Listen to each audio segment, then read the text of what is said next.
ولي صالح صوفي كبير وعالم متواضع. هو الولي الصالح والصوفي العارف بالله سيدي عامر بن أحمد حريز، المعروف بأبي السباع والملقب بالهامل، نسبة إلى انزوائه وسياحته في الأرض طلبا للخلوة والعبادة.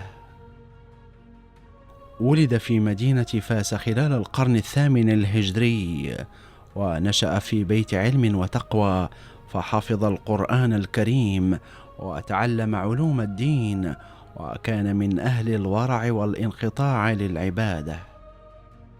احترف حرفة اللبادة، وهي صناعة الملابس الصوفية، شأنه شأن آبائه، لكنه اختار طريق التصوف مبكرا.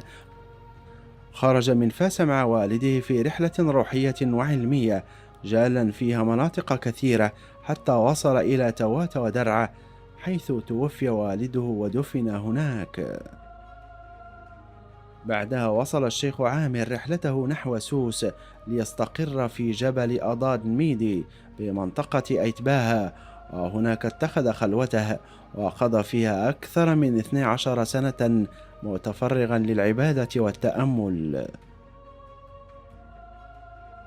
وخلال هذه الرحلة تلقى العلم عن كبار شيوخ المغرب، فتمكن من الفقه المالكي وأصول الدين والتجويد وعلم الكلام، إلى جانب السلوك الصوفي الذي تزكى فيه بفضل صحبته لوالده ومجاهدته الطويلة. وبعد سنوات من الخلوة عاد إلى المجتمع وتزوج وأنجب ذرية صالحة، فكانت تلك بداية تشكل القبيلة السباعية المعروفة.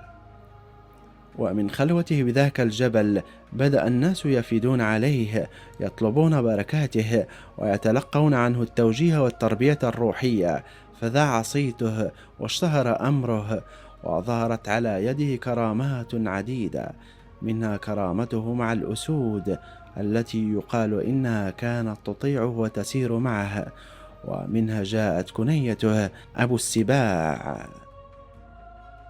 ولم يكن الشيخ من أولئك الذين يركنون إلى الكرامات أو يتباهون بها، بل ظل زاهدا منكسرا لله، لا يشغله إلا الذكر والعبادة، وكان يوصي أبناءه ومريديه بالانشغال بما ينفع وملء الوقت بصالح الأعمال.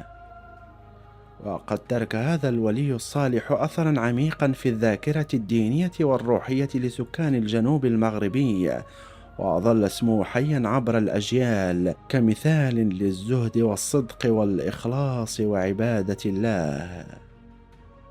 توفي الشيخ أبو السباع عامر الهامل في أواخر القرن الثامن أو أوائل القرن التاسع الهجري، ودفن في خلوته على قمة جبل أضاد ميدن بالأطلس الصغير، حيث لا يزال ضريحه مزارا يقصده الناس من كل حدب وصوب، ويقام عنده موسمان سنويان في شهري مايو ونوفمبر تخليدا لذكراه.